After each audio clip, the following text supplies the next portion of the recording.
dehors de ma surface est le premier podcast où l'on discute foot, voyage, rencontres, expériences de vie avec des acteurs du football. Je suis Hugo Sanudo. Je développe des projets liés au foot à travers le monde et j'accompagne également des entraîneurs dans l'obtention de leur diplôme via des VAE, validation des acquis de l'expérience. Pour cette rentrée 2022, En dehors de ma surface intègre Podio, le studio de production de podcasts spécialisé dans le sport. Aujourd'hui, notre invité est Patrice Baumel, un entraîneur aventurier comme on les aime. Et vous allez voir qu'ensemble, nous allons parcourir l'Afrique. Malgré son jeune âge pour un entraîneur, 44 ans, il en a eu des expériences et en a connu des pays lorsqu'il était l'adjoint d'Hervé Renard. Zambie, Côte d'Ivoire, Maroc, Angola et Algérie. Un parcours couronné de succès avec notamment 2 CAN consécutives, 2012 et 2015, et une participation à la Coupe du Monde 2018. Aujourd'hui, entraîneur principal, il vient de passer 2 ans à la tête de la sélection ivoirienne. Patrice nous raconte son parcours atypique et nous livre de nombreuses anecdotes surprenantes. Bonne écoute!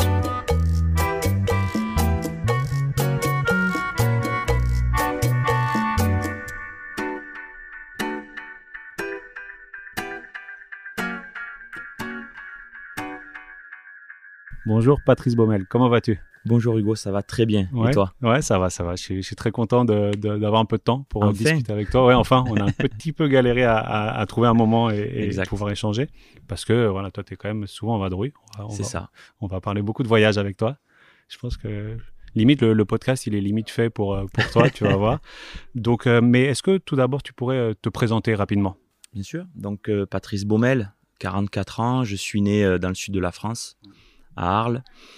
Voilà, et j'ai fait toute ma carrière, on va dire, que ce soit scolaire ou footballistique, dans le sud, à Nîmes Olympique. Et puis la fac de sport à Montpellier pour devenir ou prof de sport ou entraîneur, parce que ça a été rapidement clair pour moi.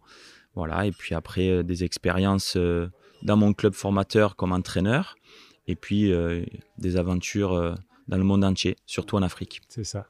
Parce que, voilà, on va voir avec toi, on va parler de voyage. Et est-ce que tu avais appréhendé le métier d'entraîneur pour pouvoir voyager, ou en tout cas, est-ce que le voyage, ça faisait partie de ton... Non, le métier d'entraîneur, je savais que je serais entraîneur. Après, le voyage, ce métier-là nous donne des opportunités, c'est un facteur temps. Il faut être au bon endroit au bon moment pour avoir ces opportunités-là et après, ne pas avoir peur de les saisir.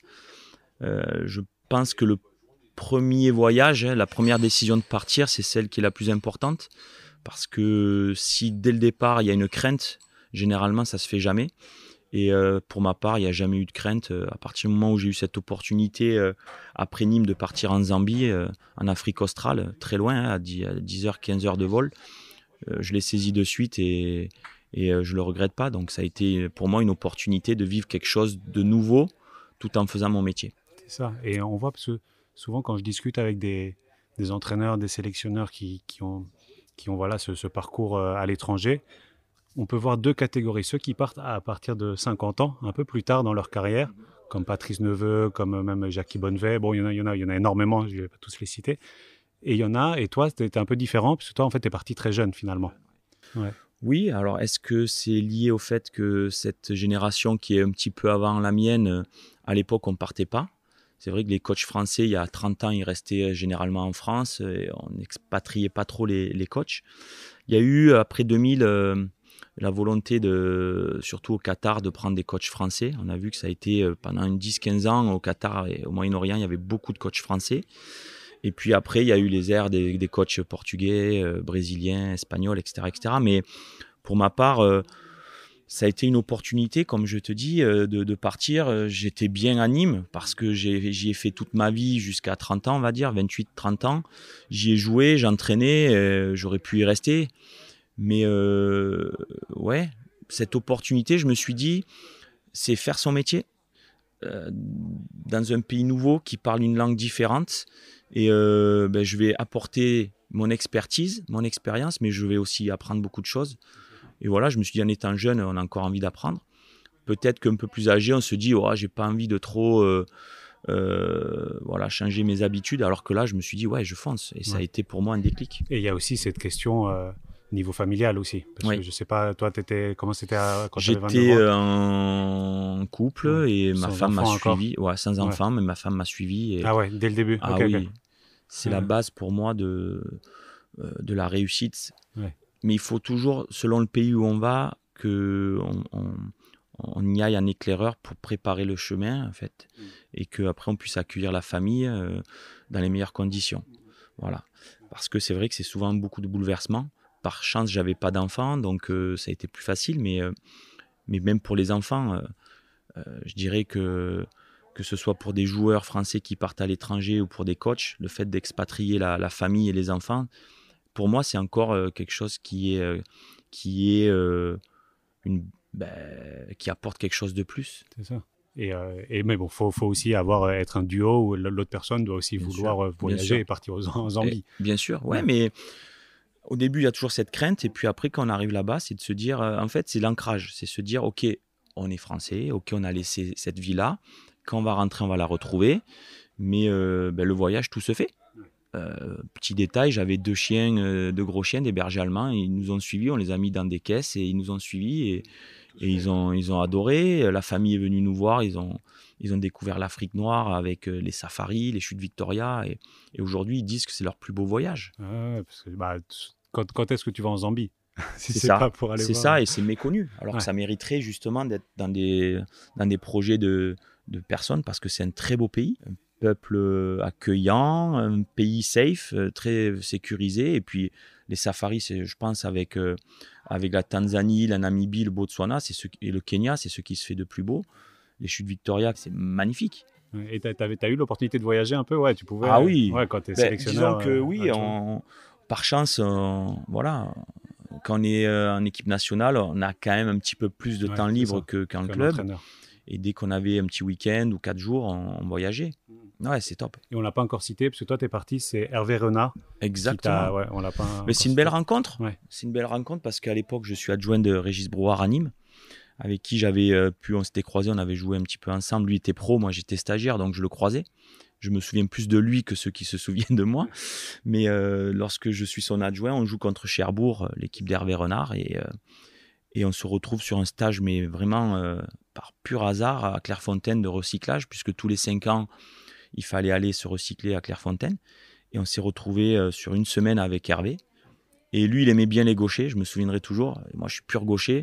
Et donc, dans les exercices, chaque fois, il me prenait dans son groupe, quand lui passait comme cobaye, enfin comme entraîneur. Et voilà, ça a matché, on a passé la semaine ensemble. Et il m'a dit, voilà, un jour, on travaillera ensemble. Lui part faire la Coupe d'Afrique 2008 avec Claude Leroy, avec le Ghana. À la fin de cette Coupe d'Afrique, la Zambie veut prendre Claude Leroy. Claude Leroy lui dit, écoute, j'ai été sollicité par la Zambie, moi je ne vais pas y aller, mais j'ai parlé de toi.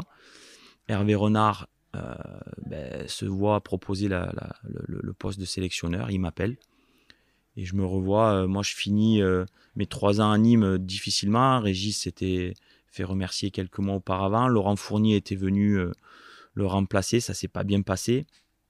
Et moi je me suis retrouvé entre deux comme ça. Jean-Luc Vanouti prend la suite. Et puis moi, on ne travaille pas ensemble. Donc je me retrouve dans une situation difficile puisque je vais pointer au Pôle emploi. Et je suis sur le chemin de Pôle emploi. Et comme quoi, c'est utile de le dire. C'est-à-dire que dans des moments difficiles comme ça, je vois mon téléphone qui sonne avec un numéro à rallonge, un plus 00 260, ou qu'est-ce que c'est? Et je vois Hervé qui me dit, écoute, je suis en Zambie, est-ce que ça te dit de venir me retrouver? Et je lui ai dit oui. Il m'a dit, mais attends, je t'ai pas proposé les conditions. Il dit, je m'en fous, je viens. Je suis rentré à la maison, je dis ça à ma femme. J'y vais, pas en mode on discute. C'est ça. Et ma femme me dit, mais tu es sérieux? Tu sais même pas où est la Zambie? Et je dis, mais c'est pas grave. Objectif, Coupe d'Afrique, Coupe du Monde. Est-ce que tu te rends compte? C'est une équipe nationale, je fonce. Voilà, et je n'ai pas regardé les conditions financières, ni les conditions du pays ou autre. Je suis parti. Et je crois beaucoup aux énergies. Et quand on donne de son énergie positive, quand on y va avec beaucoup de plaisir et d'envie, ça se passe bien. Et puis voilà, après, c'est enchaîné. Et là, dans ton histoire aussi, on voit, parce qu'on aime bien, on a tendance aussi à critiquer rapidement les réseaux d'entraîneurs français qui n'y a pas trop d'entraide par rapport, on compare souvent avec le portugais et l'espagnol. Bon, là, on voit que dans votre cas, avec Claude Leroy, avec Hervé Renard, avec toi, il y a beaucoup d'autres exemples. Bien sûr. Mais ça peut marcher aussi. Et ça marche. Il y a quand même beaucoup de connexions entre les entraîneurs français. Il y a des connexions. Après, ce là où je suis d'accord, c'est que les coachs étrangers, si un Portugais quitte un poste d'un club ou d'une fédé, le réseau, les agents et tout le réseau, et même le coach qui part, il va se dire, je préfère que ce soit un Portugais qui reprenne. Ça reste, entre guillemets, portugais, et donc toujours l'opportunité de retrouver un poste. Mais voilà, pour en revenir dans les échanges, j'ai l'impression que les coachs français, on devrait plus s'entraider. Voilà, ça manque un peu d'entraide par moment. Je suis d'accord. Tu vois, donc on va toujours un peu jongler entre tout ça, mais bon, la Zambie, on va pas l'oublier parce que c'est quand même un moment, c'est une page très importante dans ta vie. Parce que vous êtes resté longtemps, en 2 fois, non? Mais au total, vous êtes resté longtemps. On va dire, pour moi, c'est 3 expériences. On est resté 2 fois avec Hervé. Donc, on a fait 2008-2010 avec notre première CAN avec la Zambie en 2010, en Angola, où on perd en quart de finale contre le Nigeria au tir au but. On part derrière et on revient en 2011, fin 2011, pour gagner la CAN en 2012. Okay, vous partez qu'un an, c'est ça? Ouais, on part en fait, on signe en Angola parce que l'Angola venait d'organiser la Coupe d'Afrique. Ils ont été séduits par notre travail et donc on est sollicité par les présidents, enfin les dirigeants angolais pour faire le même boulot. Donc on accepte le challenge et on y va. Je bosse beaucoup, je fais les détections des jeunes pour préparer l'avenir et autres. Et puis on se rend compte que l'Angola n'était pas prêt pour faire ce qu'on avait fait en Zambie. Et on était encore des jeunes entraîneurs. Et donc, du coup, on nous demandait plus que de ne travailler avec Léa. Alors que le secret de la réussite qu'il y avait eu avec la Zambie, c'est qu'on bossait au quotidien avec toutes les catégories. Et c'est ce qui a fait qu'on a découvert des jeunes. On a fait des détections dans tout le pays. Donc, j'avais fait ces détections. Mais derrière ces détections, il n'y a rien eu. Donc, du coup, on a résilié le contrat en Angola. On est resté quelques semaines sans rien. Puis, on prend l'USM Alger, un club où on avait été clair avec le président Ali Haddad, c'était de dire on vient parce qu'on est sans boulot, mais si on est sollicité par une équipe nationale, il faut nous libérer. C'était les conditions. C'est pas mal ça, c'est qu'on est dans des bonnes positions quand on peut dire des choses comme ça. Oui, mais c'était honnête en disant voilà, nous on a envie de vivre des CAN, on a envie de prendre des équipes nationales, donc on vient, on donne tout tant que voilà, mais si on est sollicité, on veut être disponible. Et c'est ce qui s'est passé, on est resté 1 an, on a structuré ce club. Il nous avait demandé de le professionnaliser à notre façon. Et je crois qu'on a pris beaucoup de plaisir. C'est un pays de football magnifique et j'en garde un grand souvenir. Et puis, fin 2011, la Zambie se qualifie et en fait, les joueurs zambiens nous réclament. Et Kalou Chaboila m'appelle en me disant vos fils ont besoin de vous, est-ce que vous êtes prêts à revenir? Et donc, j'étais allé voir Ali Haddad en lui disant voilà, avec Hervé, on a une clause, est-ce que vous la respectez? Et un bon gentleman, on avait mangé un bon couscous. On était premier du championnat et il nous avait libérés. Et puis derrière, c'est là où on gagne la CAN. Donc 2008-2010, on fait 2011-2012 et début 2013, puisque l'idée c'était d'essayer d'aller à la Coupe du Monde au Brésil en 2014. On échoue au dernier niveau puisqu'on gagne chez nous le Ghana 1-0 et on perd 2-1 là-bas. Donc, c'est eux qui se qualifient pour la Coupe du Monde. Ah ouais, même avec un but à l'extérieur? Ouais. Okay. Ouais, c'était comme ça à l'époque. Et donc, du coup, Hervé décide de partir. C'est là où il part à Sochaux. À la base, je dois y aller, mais on est sous contrat avec la Zambie. Sochaux avait déjà prévu un adjoint qui était Omar Daf à l'époque, qui venait d'arrêter de jouer. Et donc, du coup, Kalou Chaboila me dit non, mais de toute façon, nous, on ne te libère pas. On te garde et tu deviens sélectionneur de l'équipe. C'est une bonne opportunité. Voilà, aussi. donc je me retrouve à 35 ans, je crois, sélectionneur des Chipolo Polo. Et on joue, mon premier match, je me souviendrai toujours, on joue après la Coupe des Confédérations remportée par le Brésil face à l'Espagne. Je me retrouve en octobre à jouer contre le Brésil de Neymar, Hulk, Thiago Silva et tout le monde dans le nid d'oiseaux de Beijing. Donc c'était une super expérience. Voilà, donc je suis resté, en fait j'ai eu 2 expériences, 2 avec Hervé, 2008-2010, 2010-2012 et j'ai fait 2013-2014 en tant que sélectionneur.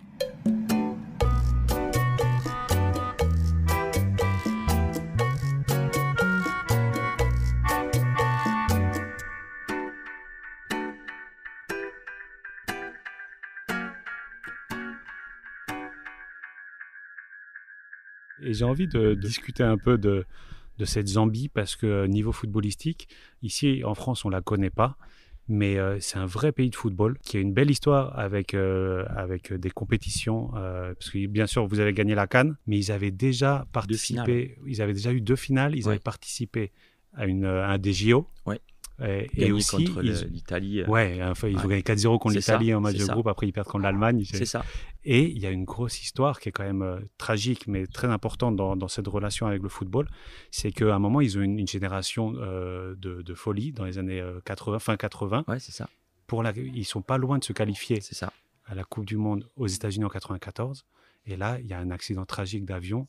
Et les 3/4 des joueurs, tout l'accident d'avion est terrible et tout le monde meurt, sauf qu'il y avait quelques joueurs qui jouaient en Europe à ce moment-là, notamment PSV Eindhoven. Il y a un grand joueur, j'ai oublié son nom. Kalusha Boyla. Ouais. Ah, c'est lui. Ouais, c'est lui, c'était notre président. Ouais, qui est après devenu président. Lui, ils n'étaient pas dans cet avion-là. C'est ça. Donc, drame national, bien sûr.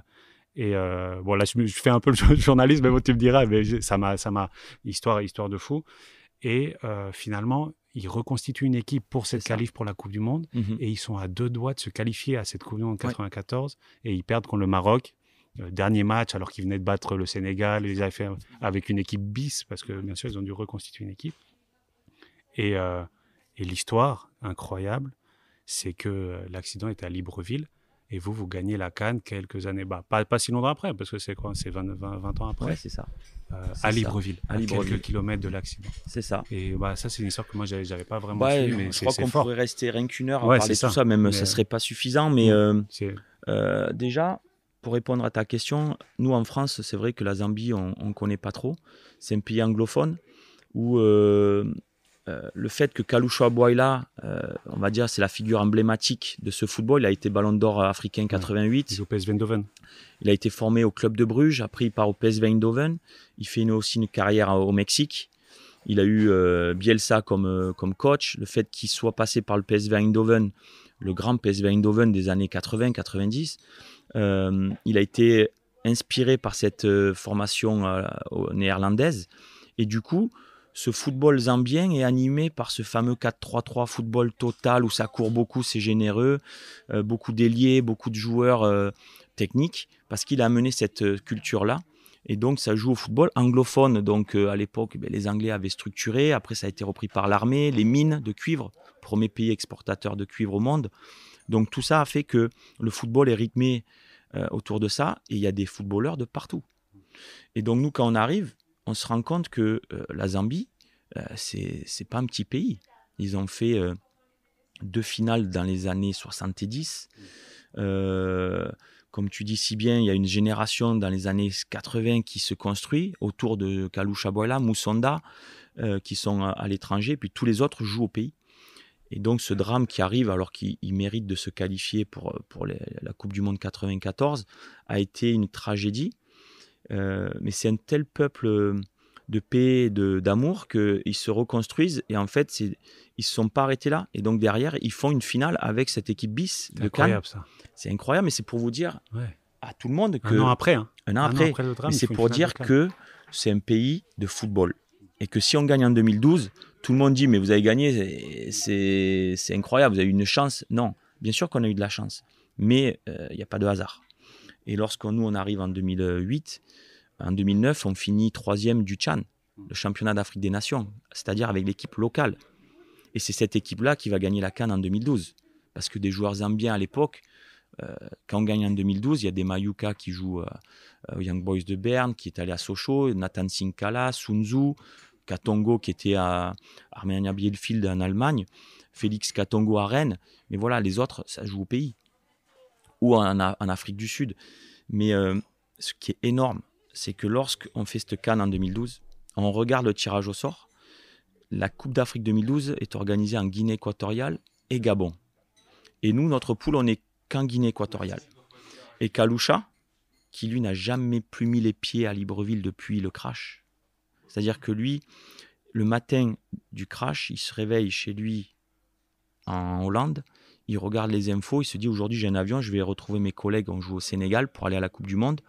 Et il voit, breaking news, l'avion s'est crashé au large de Libreville. Donc ça a été un choc. Et quand il rentre dans la salle où nous on fait une réunion, il dit aux joueurs, j'ai regardé le programme. Dans notre poule, en fait, le seul moyen d'aller à Libreville, c'est d'aller en finale. Et le stade qu'ils ont fait, il est à côté de l'aéroport, à côté de l'océan, là où l'avion s'est crashé. Donc on sent qu'il y a beaucoup d'émotions déjà. On est à un mois de démarrer cette compétition et on s'est juré. Moi, j'avais fait un questionnaire aux joueurs et ils ont tous dit, coach, on va la gagner cette CAN. Incroyable. C'est-à-dire, j'ai dit, quels sont vos objectifs à chacun? Tous, coach, on va gagner cette CAN ensemble. Et donc, on part gonflé à bloc, où on joue le Sénégal, premier match, c'est un symbole, et on gagne 2-1. Et on se lance dans cette compétition et on monte en puissance, on est heureux d'être ensemble, on vit le moment présent, sans trop se poser de questions, mais on sait notre objectif. Et puis voilà, on avance. Et pour tout te dire, je me revois le jour, l'avant-veille de la finale, on part de Guinée pour aller à Libreville. Et la Zambie, qui personne nous calculait, on nous avait mis dans un hôtel catastrophique à Bata. Si bien qu'on avait dû trouver des bungalows avec Hervé et Anthony Baffoé de la CAF pour pouvoir être logés décemment. Donc on était logés dans des bungalows avec des Chinois, des ouvriers chinois, mais ça ne nous a pas empêché de gagner. Et je me revois à l'aéroport où toute la CAF monte dans l'avion. Et donc moi je suis devant avec le staff, on nous a mis en business. Et là je vois des émissaires de la CAF qui rentrent en me regardant en disant « Hey jeune, tu dégages ».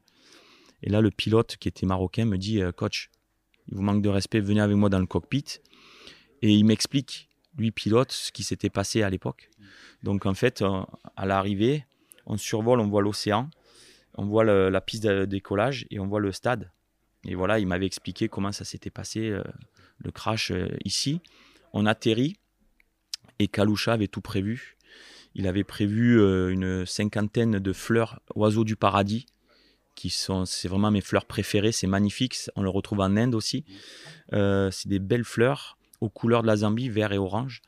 Et on va sur la plage directement. On se retrouve tous les joueurs, tout le staff, le ministre des Sports, et on chante. J'avais appris les chants à l'époque, les chants, on va dire, mortuaires de zambiens, pour rendre hommage à nos grands frères décédés une quinzaine, vingtaine d'années auparavant. Et j'ai le souvenir qu'il fait comme en Afrique équatoriale. Il fait lourd, il y a des nuages, mais il fait beau. Il fait 35 degrés, il fait moite, on transpire, on chante. Il y a un silence de cathédrale, il y a des vagues qui viennent là au bord de nos pieds. Et à la fin des chants, on libère tous les fleurs qui partent. Et ces fleurs-là, pour ceux qui connaissent, elles flottent. Et elles partent, emportées par le courant, elles partent. Et on chante, et au bout de 5 minutes, on s'arrête et j'ai des frissons parce qu'il y a un éclair qui sort on y croit, on n'y croit pas, hein, qui sort de l'eau et toutes les fleurs sont aspirées dans les profondeurs de l'océan en même temps. Et là, on s'est regardé, on dit waouh. Et on en parle souvent avec Kaloucha. Et le lendemain, on fait une séance sur le stade de Libreville où on n'a jamais aussi bien joué. Et on a senti qu'on n'était pas 11, mais on était des millions. Et si vous regardez le match, la Côte d'Ivoire, je crois que c'est la meilleure génération jamais sur la compétition. Ils n'ont pas pris le moindre but. Ils sont meilleure attaque, meilleure défense et on gagne au tir au but. Une séance. Au bout d'une séance, au bout de la nuit. Et où nous, on est monté en puissance, on s'est lâché, on a joué notre football, on a été honnête avec nous-mêmes, quoi. C'est-à-dire que voilà. Et ça a été magique. Et donc, je pense que pour ceux qui croient aux énergies, encore une fois, je crois en ces énergies et les grands frères qui reposent en paix, ils sont venus nous donner un coup de main ce soir-là.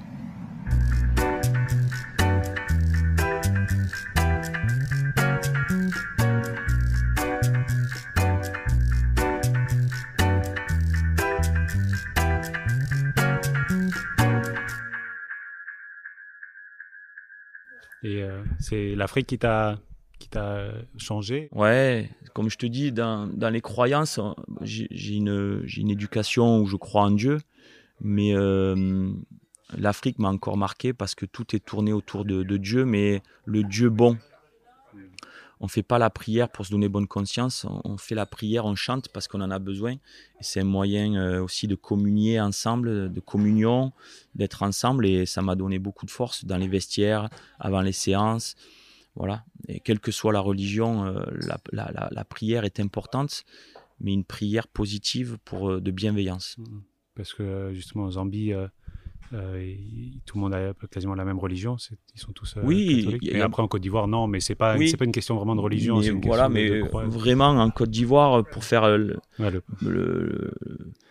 pour faire la différence, on sent qu'il y a vraiment, c'est vraiment partagé, mais ça cohabite super bien. Et c'est un régal, c'est un exemple aussi. Et je trouve que ça devrait être montré et citer un exemple en France, dans le monde entier, comme quoi 2 religions peuvent cohabiter. On prie la fatia pour démarrer, puis derrière les catholiques prient ou on change pour pas qu'il y ait de voilà, mais ça s'est toujours très très bien passé. Et pour rester un peu sur ces sujets religieux, peut-être mystiques, peut-être là-bas, il y a tout un sujet sur. Tu vas me dire si tu veux, on en parle, mais sur la sorcellerie, sur le côté vraiment, vraiment mystique. C'est très présent en Zambie, si on prend l'exemple de la Zambie, c'était présent. Et est-ce que ça vient impacter aussi ton métier et ton... On sent le peuple africain qui a ses croyances au-delà de la croyance religieuse, mystique.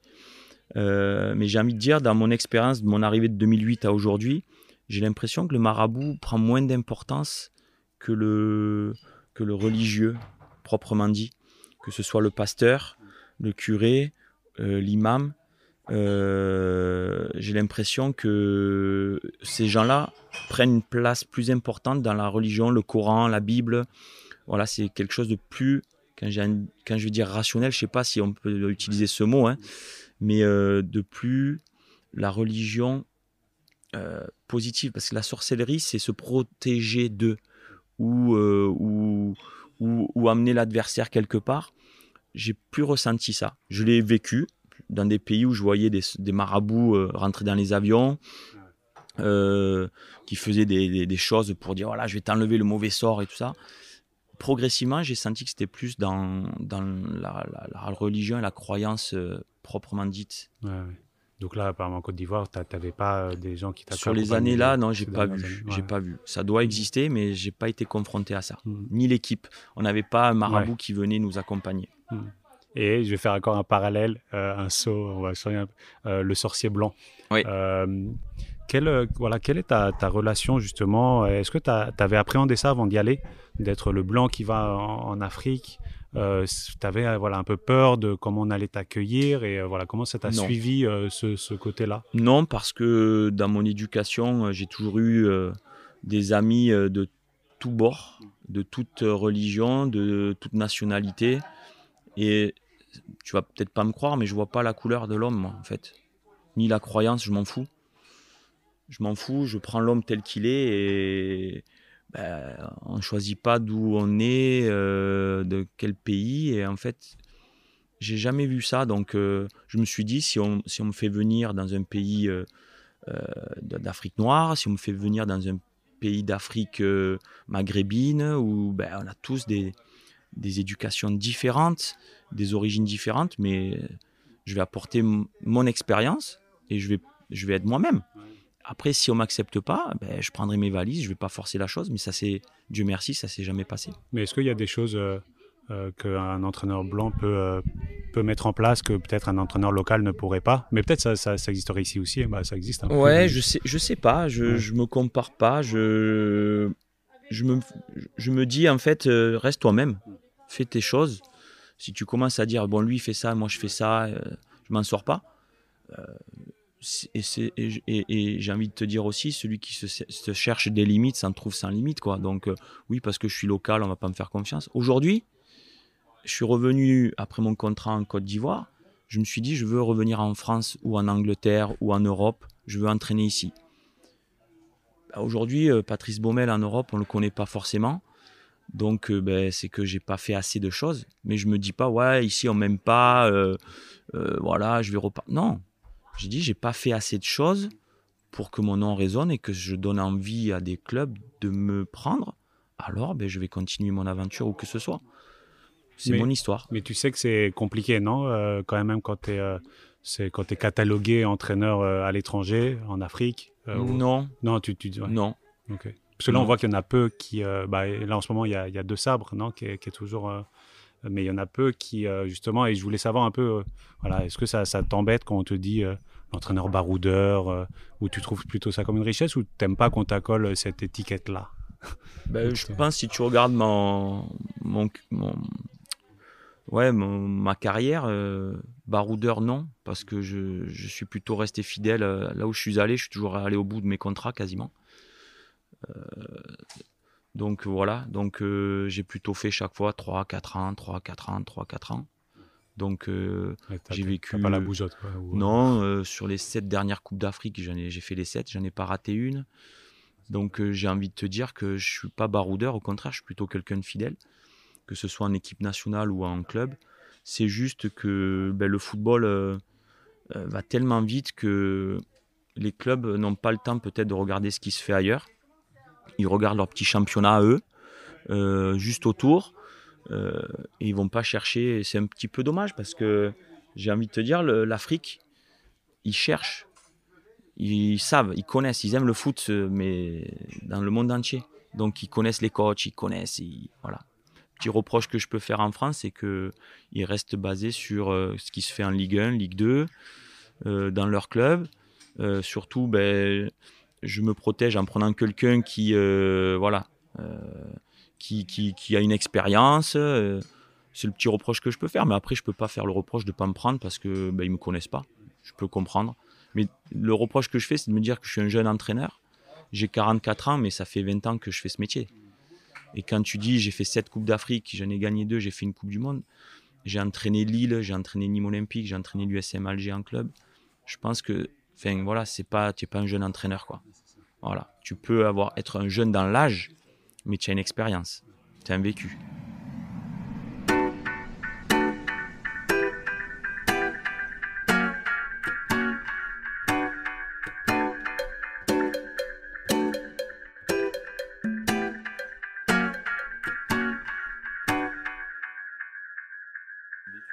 Et l'autre jour, je discutais avec Lamine Ndiaye qui me disait, un peu en blague, mais en même temps, il y croyait. Il disait non, mais il faudrait que tous les entraîneurs français ils viennent un moment en Afrique parce qu'on revient différents et on apprend énormément. Bien sûr, et ça, bien sûr, mais ils se posent pas ces problématiques peut-être parce qu'ils n'ont pas le temps.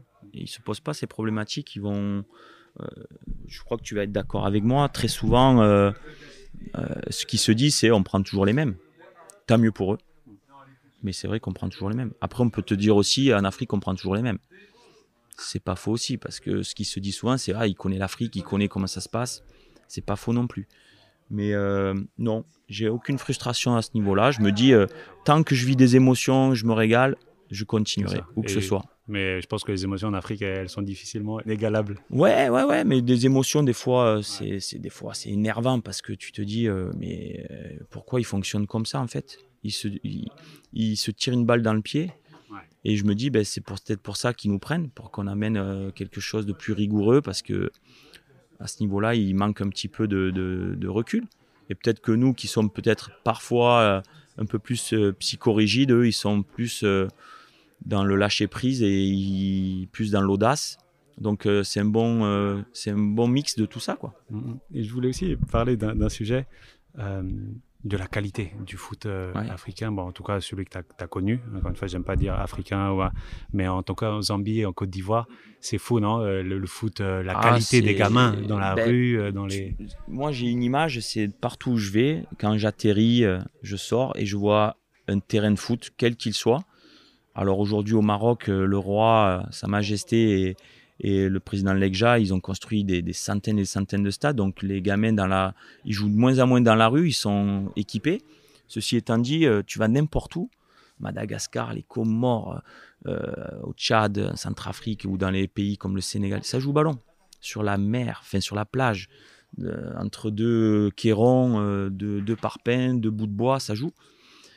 Chose qu'on voit moins en France. On voit des stades inoccupés. Alors qu'en Afrique, ça joue tout le temps.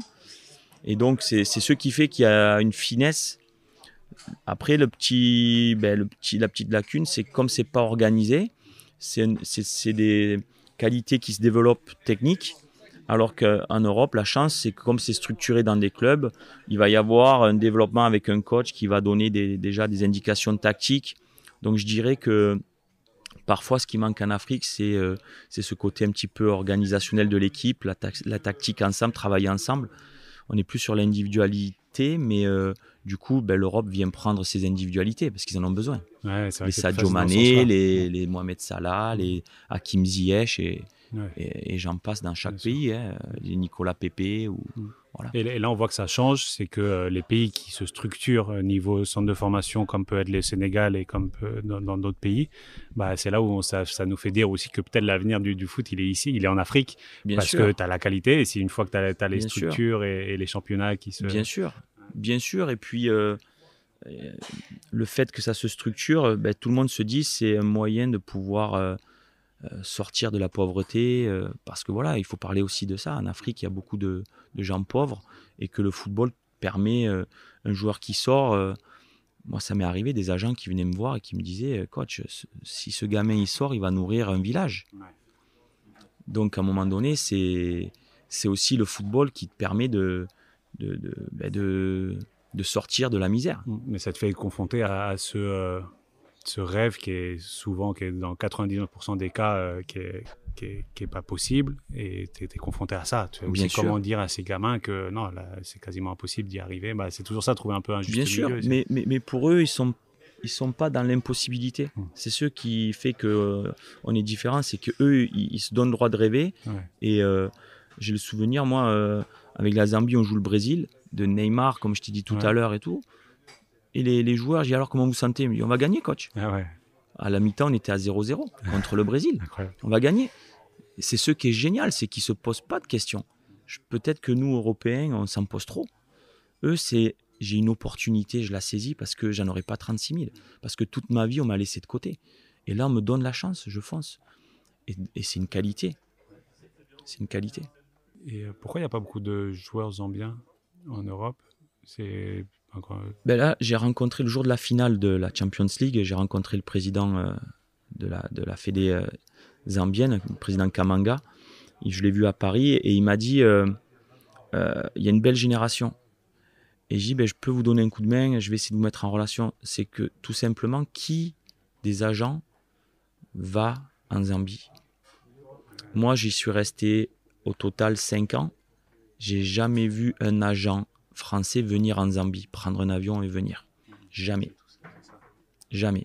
J'ai vu des agents du pays d'Israël, j'ai vu des agents d'Afrique du Sud, et tous les joueurs zambiens qu'on a envoyés en Europe et en France, c'est parce que Hervé et moi. Parce qu'on m'a appelé, Jonas Sakwa qui a signé à Lorient, c'est un ami qui était agent et qui m'a demandé, et j'en passe. Et donc, du coup, personne ne va voir des joueurs.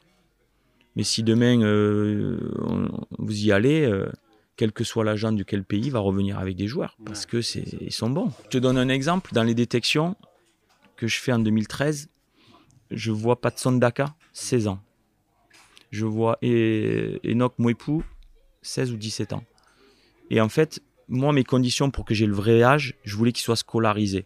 Et le fait de savoir à quel niveau scolaire ils sont, tu es là à 1 ou 2 ans près, maxi. Et donc, les gamins, je savais qu'ils n'avaient pas redoublé. Donc, je me dis, s'ils n'ont pas redoublé, ils ont cet âge. Et donc, je savais qu'ils avaient entre 16 et 17 ans. À 17 ans, je les prends et je les fais jouer avec l'équipe A avant que je parte.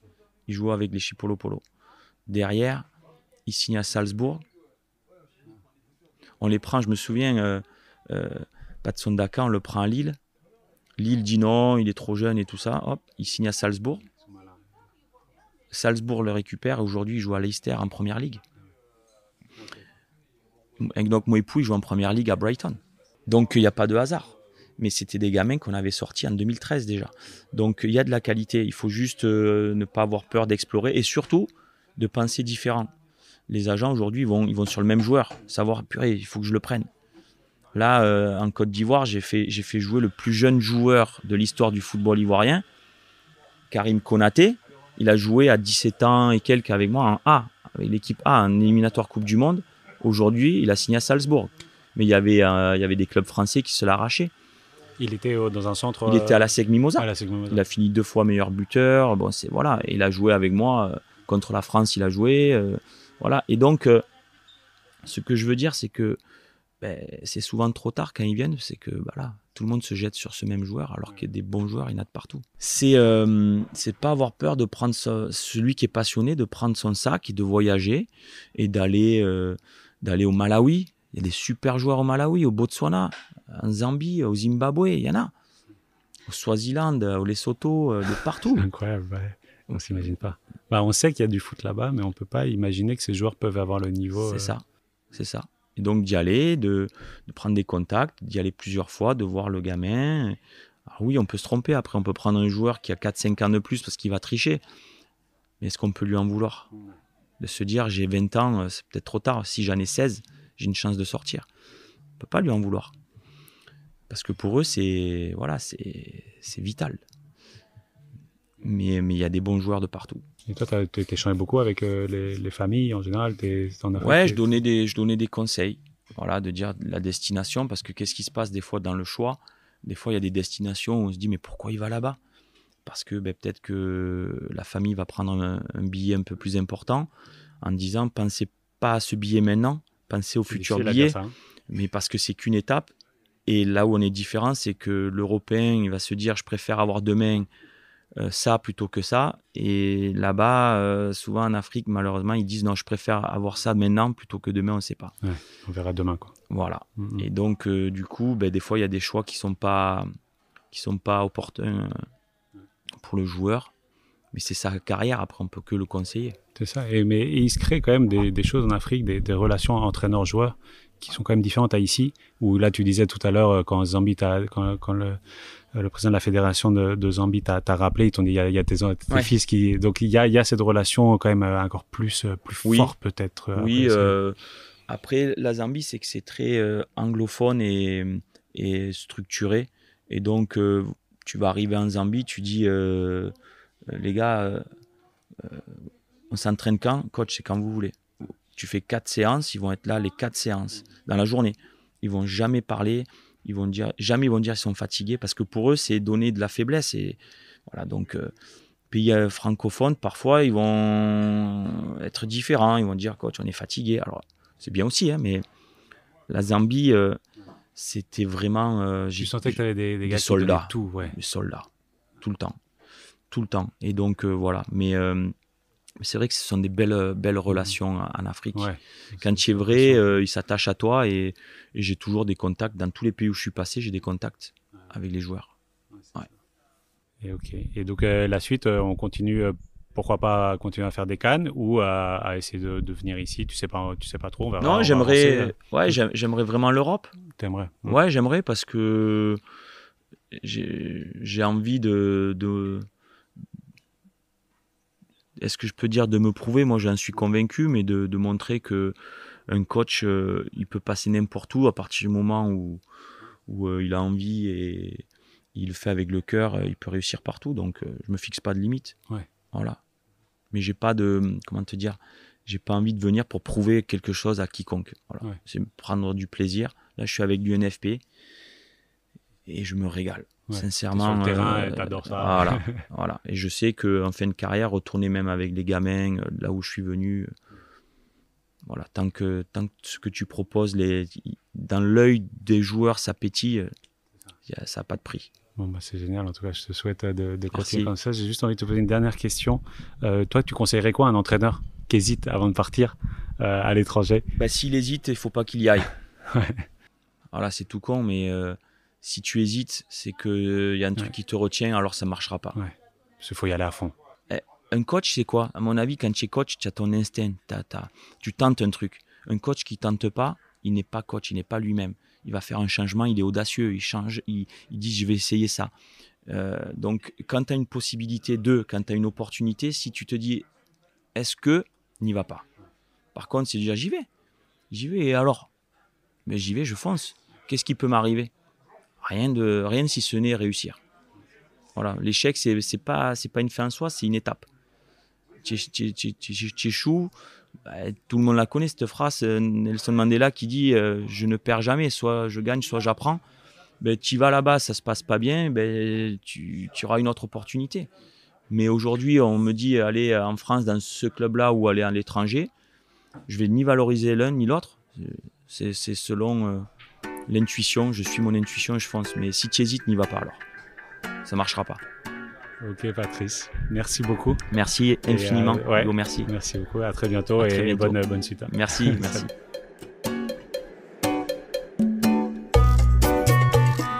Merci Patrice pour cet échange et ton accueil. Je te souhaite de continuer cette belle carrière que tu as débutée il y a plus de 20 ans. Et je suis convaincu que c'est grâce à des personnes comme toi que la formation française est tellement reconnue dans le monde entier. Voilà, vous venez d'écouter le 40e épisode de En dehors de ma surface.